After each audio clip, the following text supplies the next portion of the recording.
Hello my dear students, आज हम लोग एसी सर्किट के पावर फैक्टर के बारे में डिस्कस करेंगे। पावर फैक्टर एसी सर्किट में बहुत बड़ा महत्व रखता है। जैसा कि जानते हैं कि एसी सर्किट में पावर जो होता है वो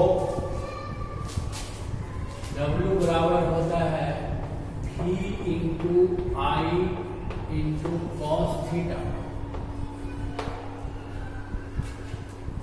तो वोल्टेज और करंट ये तो हम वोल्ट मीटर और एमीटर के द्वारा माप लेते हैं, लेकिन पावर फैक्टर इसमें जो जब तक पावर फैक्टर नहीं ऐड करेंगे तब तक सही वो पावर नहीं बताएगा।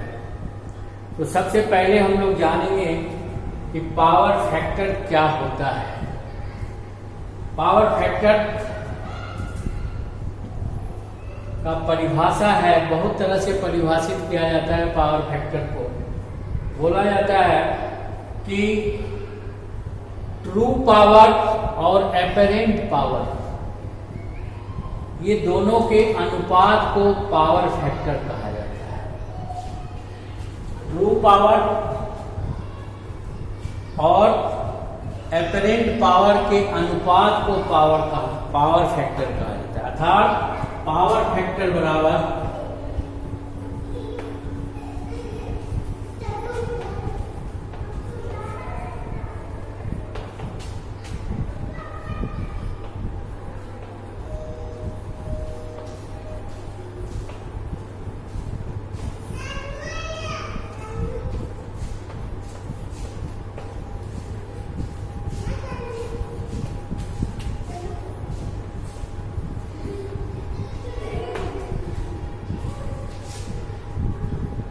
ट्रू पावर और एपरेंट पावर क्या होता है। एसी सर्किट में वाट मीटर के द्वारा जो रीडिंग लिया जाता है उसे हम लोग ट्रू पावर कहा जाता है। और एसी सर्किट में वोल्टेज और करंट जितना प्रवाह होता है, जितना वोल्टेज उसमें रहता है, उसके दोनों के गुणनफल को एपरेंट पावर कहा जाता है। तो ट्रू वोल्ट वाट मीटर द्वारा जो रीडिंग होता है वो होता है V इंटू आई इंटू कॉस थीटा। और एपरेंट पावर जो होता है V इंटू आई। इस दोनों के अनुपात को पावर फैक्टर कहा जाता है। पावर फैक्टर को हम लोग कॉस थीटा द्वारा इंडिकेट करते हैं। इस तरह हम लोग जो जानते हैं कि कॉस थीटा के द्वारा पावर फैक्टर को निर्देशित किया जाता है, सूचित किया जाता है, तो उसके आधार पर हम लोग पावर फैक्टर कॉस थीटा जो होता है उसके बारे में भी हम लोग डिस्कस करेंगे। यह क्या होता है पावर फैक्टर। हम लोग का एसी सर्किट में जैसा जानते हैं कि 3 तरह का लोड रहता है एसी सर्किट। एक रेजिस्टिव लोड, दूसरा इंडक्टिव लोड और तीसरा कैपेसिटिव लोड। यदि सिर्फ एसी सर्किट में रेजिस्टिव लोड लेंगे तो उसमें पावर फैक्टर का मान 1 होता है। यानी उसमें जो है सर्किट जो है वह इन फेज में रहता है। और यदि इंडक्टिव लोड है, कैपेसिटिव लोड है, तो उसके आधार पर सर्किट जो एसी सर्किट जो है वह आउट ऑफ फेज हो जाता है। तो सबसे पहले हम जानेंगे कि इन फेज क्या होता है। जैसा कि जानते हैं एसी सर्किट में वोल्टेज क्वांटिटी और करंट क्वांटिटी यदि दोनों एक साथ एक ही समय पर मैक्सिमम पर पहुंचे और एक ही समय पर मिनिमम पॉइंट पर पहुंचे, जीरो पर पहुंचे, तो उसे हम लोग इन फेज कहते हैं। अर्थात जिस सर्किट में वोल्टेज और करंट के बीच कोई अंतर नहीं है, मैक्सिमम में वही समय पर पहुंचेगा, मिनिमम में भी वही समय पर पहुंचेगा, तो वह जो सर्किट कहलाता है वह इन फेज सर्किट कहलाता है। इन फेज सर्किट में वोल्टेज और करंट का जो एंगल होता है वह दोनों एक साथ एक समय चलता है, इसलिए उसको हम लोग जीरो मानते हैं। और कॉस थीटा यानी थीटा जो एंगल है अगर वो जीरो हो गया तो कॉस जीरो का मान 1 होता है। इसलिए इन फेज सर्किट में पावर फैक्टर का मान यूनिटी होता है। दूसरा है आउट ऑफ फेज। जब एसी इलेक्ट्रिकल सर्किट में रेजिस्टिव लोड के अलावा इंडक्टिव लोड या कैपेसिटिव लोड लिया जाता है, उस कंडीशन में वोल्टेज और करंट दोनों एक समय पर अपना मैक्सिमम पॉइंट पर नहीं पहुंचता है और मिनिमम पॉइंट पर भी एक समय पर नहीं पहुंचता है, दोनों में अंतर हो जाता है।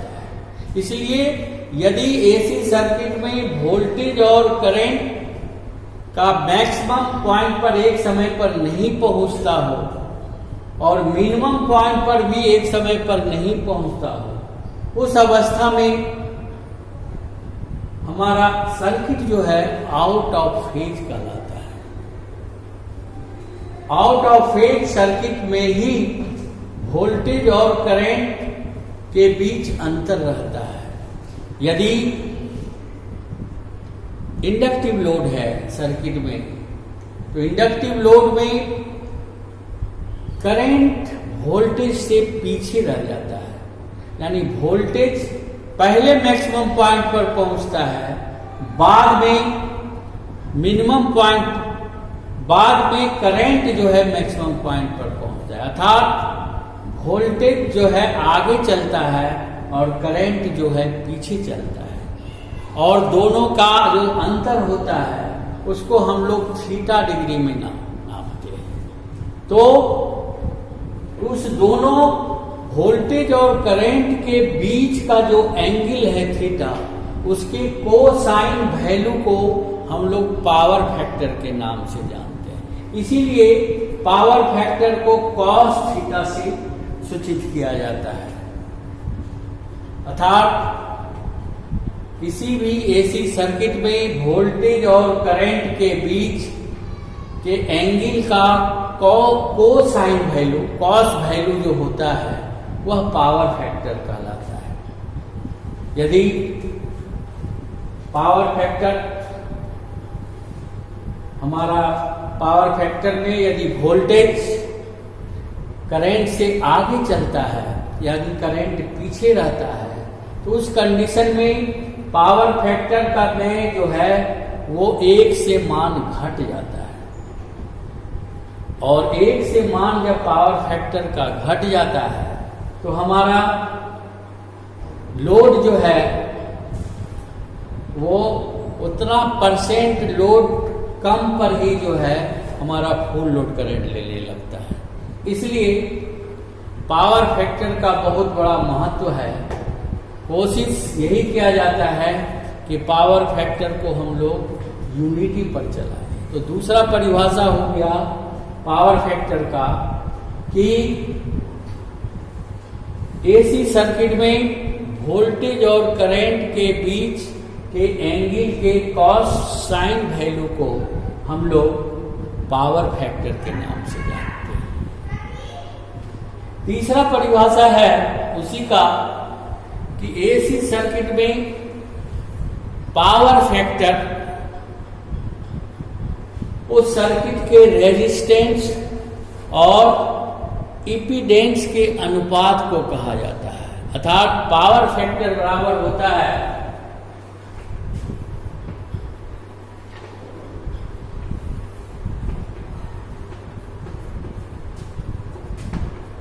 R/Z।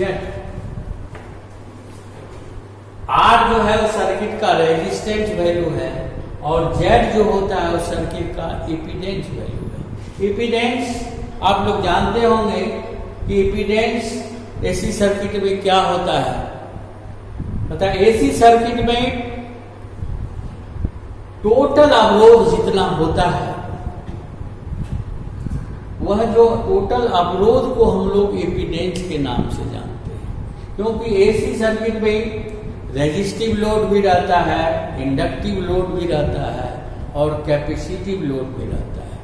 इसलिए तीनों के मिला के जो टोटल अवरोध होता है उस सर्किट में उसे हम लोग इम्पीडेंस कहते हैं और इम्पीडेंस को हम लोग Z द्वारा सूचित करते हैं। तो पावर फैक्टर बराबर होता है R/Z। इसमें इंडक्टेंस और कैपेसिटेंस का कहीं भी जिक्र नहीं है, अर्थात एसी सर्किट में पावर फैक्टर जो है उस सर्किट के रेजिस्टेंस और इम्पीडेंस पर निर्भर करता है। तीसरा है पावर फैक्टर।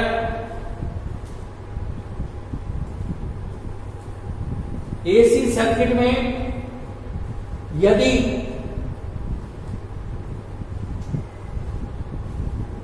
वाट मीटर का रीडिंग लिया जाए और उस सर्किट में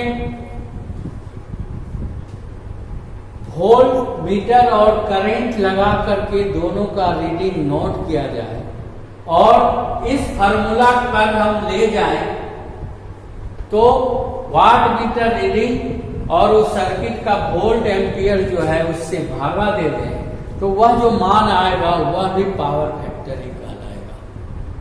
पावर फैक्टर का परिभाषा जानने के बाद अब हम लोग इस पर डिस्कस करेंगे कि पावर फैक्टर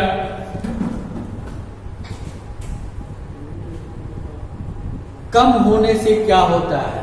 जैसा कि अभी जाने कि यदि इंडक्टिव लोड है तो इंडक्टिव लोड में पावर फैक्टर का मान इकाई से कम होता है, साथ साथ उसमें करंट जो है वह वोल्टेज से पीछे चलता है। इसलिए इंडक्टिव लोड में पावर फैक्टर जो मान कम होगा उसे हम लोग लैगिंग पावर फैक्टर कहते हैं। दूसरा है यदि उस सर्किट में कैपेसिटिव लोड है। कैपेसिटिव लोड का मतलब है कि वोल्टेज पीछे रहता है और करंट आगे चलता है। इसलिए जिस एसी सर्किट में वोल्टेज जो है पीछे रह रहा हो और करंट आगे चल रहा हो उसे हम लोग लीडिंग पावर फैक्टर के नाम से जानते हैं। यानी यदि सर्किट में कैपेसिटिव लोड लगा हुआ है तो उस सर्किट में पावर फैक्टर का मान यूनिटी से तो कम होगा ही, लेकिन वह जो पावर फैक्टर कहलाएगा लीडिंग पावर फैक्टर कहलाएगा। इसलिए पावर फैक्टर को दो भाग में बांटा गया है।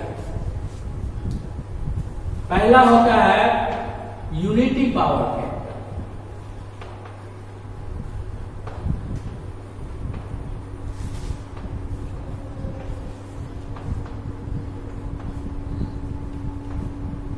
दूसरा होता है लैगिंग पावर फैक्टर।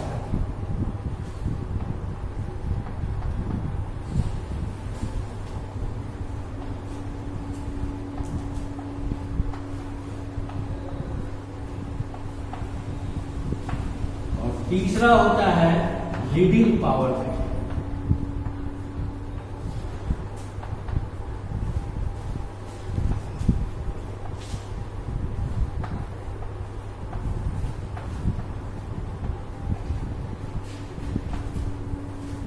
इस तरह पूरे एसी सर्किट में 3 तरह का पावर फैक्टर हम लोग दर्शाते हैं। यूनिटी पावर फैक्टर अर्थात जिस सर्किट में वोल्टेज और करंट दोनों एक साथ चलता है, एक ही समय पर मैक्सिमम में भी पहुंचता है, एक ही समय में जो है वह मिनिमम में भी पहुंचता है, तो उस समय वोल्टेज और करंट के बीच का एंगल जो होता है वह 0 होता है। और पावर फैक्टर को हम लोग कॉस थीटा से दर्शाते हैं, इसलिए कॉस थीटा का मान जो हो जाता है 1 हो जाता है। तो इसलिए हम लोग यूनिटी पावर फैक्टर बोलते हैं। यूनिटी पावर फैक्टर में विशेषता यह है कि जितना वोल्ट एम्पियर है उतना पावर हमको कंज्यूम मिलेगा, उतना एनर्जी हमको मिलेगा। लेकिन यदि पावर फैक्टर लैगिंग है, लैगिंग मतलब पावर फैक्टर मतलब दोनों एंगल कॉस थीटा का मान यदि 0 डिग्री से अधिक हो जाता है और 90 डिग्री के बीच में रहता है, उस स्थिति में पावर फैक्टर का मान 1 से कम हो जाता है। जैसे मान लीजिए पावर फैक्टर अगर 0.8 होता है, पावर फैक्टर का मान यदि 0.8 होता है, यानी उस सर्किट में 80%, 8 का मतलब होता है 80% लोड लेने पर ही उस सर्किट में टोटल उतना फुल लोड करंट हो जाएगा। यानी 80% ही लोड हम उसमें ले सकते हैं। जैसे कोई ट्रांसफार्मर है, अगर 500 kVA का है और उसमें अगर इंडक्टिव लोड लगा हुआ है, पावर फैक्टर अगर उसमें पावर फैक्टर का मान 0.8 है, तो इस 80% यानी 500 का 80% जो है 400 किलोवाट लोड लेने पर ही वह ट्रांसफार्मर जो है फुल लोड में आ जाएगा। उससे अगर जहां ज्यादा अगर लोड बढ़ाना चाहेंगे तो ट्रांसफार्मर ओवरलोड होने लगेगा, इसलिए बिजली खर्च ज्यादा हमको पड़ेगा, उसमें करंट अधिक हो जाएगा। इसलिए पावर फैक्टर का बहुत बड़ा महत्व है। लैगिंग पावर फैक्टर में यदि पावर फैक्टर का मान 0.8, 0.6, 0.7, 0.5 से कम हो जाता है, तो बड़े बड़े इंडस्ट्री में अगर उतना कम पावर फैक्टर पर कोई मशीन चल रहा है तो दूसरा मशीन अगर चलेगा तो वोल्टेज फ्लक्चुएट हो जाता है, वोल्टेज डाउन हो जाता है। ठीक है, इसलिए हम लोग बराबर चाहते हैं कि पावर फैक्टर को यूनिटी यानी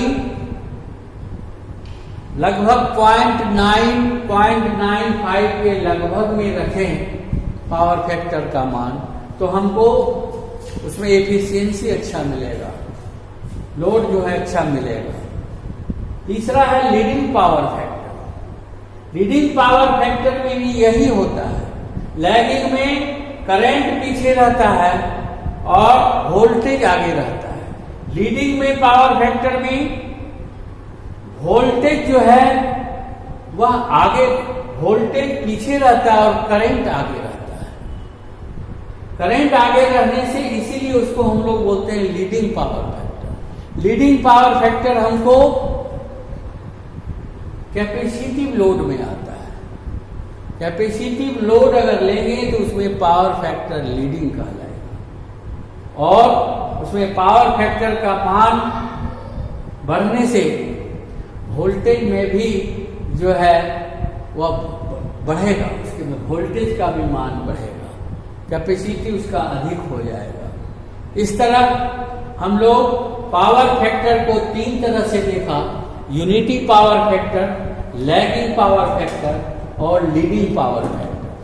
अब इस पावर फैक्टर को निकालने के लिए हम लोग उसको ट्रायंगल द्वारा निकालते हैं। ट्रायंगल के द्वारा जानेंगे कि पावर फैक्टर क्या। AR का मान निकालना है तो एंगल जो है 30 डिग्री का है, तो 30 डिग्री में यदि kVAR का मान निकालेंगे यह बराबर हो जाएगा रूट ओवर KW स्क्वायर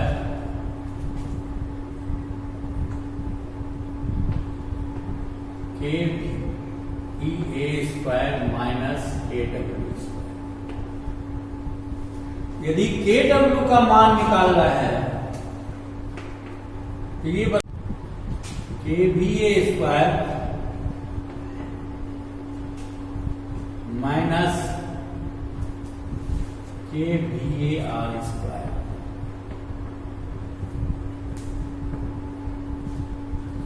यदि KVA का मान निकालना है J बराबर root over KW square plus KVA square. ये ट्रिगोनोमेट्री है, इसमें आप लोग 9-10 में पढ़े होंगे कि लंब, आधार और कर्व के बीच से अगर 90 डिग्री ट्रायंगल में ट्रायंगल है तो उसमें कैसे मान निकाला जाता है, उसी आधार से निकाला जाता है। वी आई साइन AR को हम लोग वी आई साइन थीटा द्वारा घोषित करते हैं।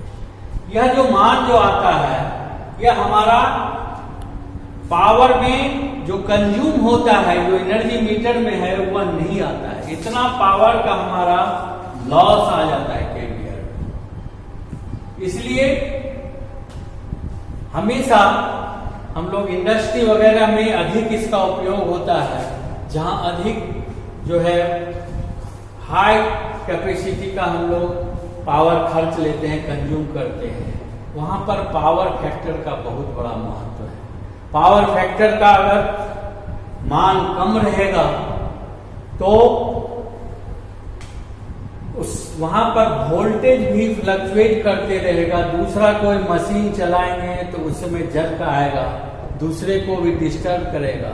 इसलिए वहां पर हर फैक्ट्री वाला, बड़ा बड़ा इंडस्ट्री वाला, वो पावर फैक्टर का मान को सुधारने के लिए, यानी 0.9-1 तक रखने के लिए, उस पावर फैक्टर को सुधार करने के लिए उसमें अपना व्यवस्था रखता है। जहां तक जो जाने कि पावर फैक्टर का मान कम होने से मशीन का एफिशिएंसी भी घट जाता है, यानी उतना परसेंट लोड पर ही फुल लोड में आ जाता है। तो बड़ा बड़ा जनरेटिंग स्टेशन में भी जहां विद्युत का उत्पादन वहीं से सारा लोड होता है, तो वहां जब लोड हम लोग वह देता है तो वहां पर पावर फैक्टर का मेजरमेंट करता है। और पावर फैक्टर का मेजरमेंट करने से यदि उसके मशीन पर लोड का कैपेसिटी घट जाता है तो वह भी अपना पावर फैक्टर सुधारने के लिए अपना सारा व्यवस्था रखता है। और जिस कंज्यूमर से पावर फैक्टर डाउन होता है उस पर वह जो जनरेटिंग स्टेशन कंपनी है वह उस पर पेनल्टी चार्ज करता है। इस तरह सभी बड़ा बड़ा इंडस्ट्री पावर फैक्टर के मान को सुधार करने के लिए अपना व्यवस्था रखता है। पावर फैक्टर को मान को सुधारने के लिए दो ही व्यवस्था होता है, या तो हम लोग कैपेसिटर लगा दें, कैपेसिटर बैंक लगा दें लाइन के पैरेलल में, तो उस सर्किट का पावर फैक्टर सुधार कर सकता है, क्योंकि कैपेसिटर लगाने से वह लीडिंग पावर फैक्टर करेगा। और इंडस्ट्री में अधिकतर जो है इंडक्शन मोटर चलता है, इसलिए वहां का पावर फैक्टर डाउन होने का अधिक चांसेस होता है, लैगिंग होता है। तो कैपेसिटर अगर वहां पर लगा देंगे तो वह जो लैगिंग पावर फैक्टर हो रहा था यह लीडिंग पावर फैक्टर लेगा और दोनों को न्यूट्रलाइज करने का कोशिश करेगा। इस तरह पावर फैक्टर के मान में वो एंगल में सुधार हो जाएगा। दूसरा विधि है सिंक्रोनस कंडेंसर, यानी सिंक्रोनस मोटर को नो लोड में चला के यदि ओवर एक्साइट करें तो उससे भी जो है वह लीडिंग पावर लेने लगता है। और लीडिंग पावर फैक्टर में से क्या होता है कि वह जो है उस सिस्टम में जो लैगिंग पावर फैक्टर था उसको न्यूट्रलाइज करता है। तीसरा विधि है फेज एडवांसर विधि। फेज एडवांसर के द्वारा भी हम लोग पावर फैक्टर को सुधार सकते हैं। लेकिन फेज एडवांसर थोड़ा कठिन है, क्योंकि उसमें जो है रोटर सर्किट में पावर बाहर से देना पड़ता है, इसलिए वो थोड़ा कठिन हो जाता है।